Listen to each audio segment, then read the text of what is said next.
Hi guys, welcome to my YouTube channel. My name is Ashika and today we're going to break down how AI systems actually work, but in a way that's easy to understand and still a little technical.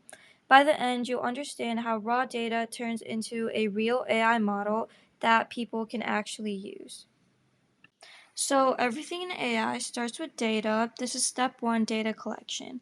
This could be images, text like emails or messages, or numbers like sales data or sensor data. And the key idea here is that the model learns patterns from the data. So the better your data is, the better your AI model will be. Step two is data preparation and cleaning. Real world data is messy, so we have to clean it first. We do things like remove errors or duplicates, fill in missing values, convert text into numbers, and scale data so everything is on a similar range. We can also split the data into training data for the model to learn, validation for the model to improve, and then test data to check the final performance of the model. Step three is model selection or development. So this is where you choose what kind of model to use or you develop your own. And some examples include linear regression for predicting numbers, decision trees for simple decisions, and neural networks for more complex tasks like images or speech.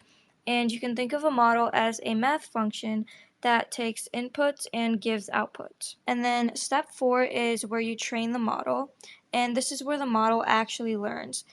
So, step one, the model makes a prediction, and then we compare it to the correct answer using something called a loss function, and the model adjusts itself to reduce the error.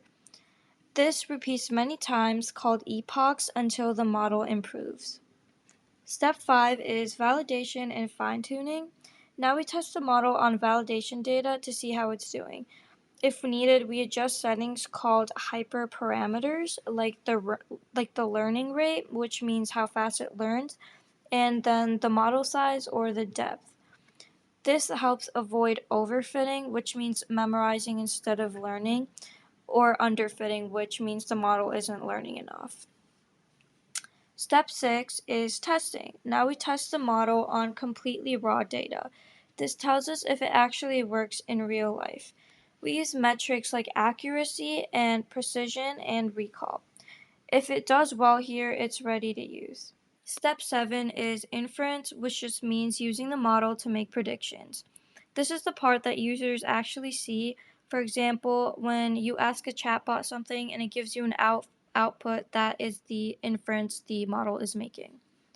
Step 8 is deployment, and this is where you put the model into a real application. This could be a website, a mobile app, or a robot. And now people can actually interact with your AI.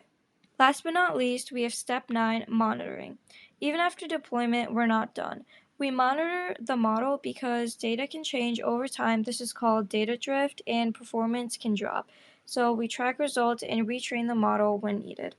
And that's the full AI workflow from raw data to a real working system. And it's a loop, so models keep getting updated and improved.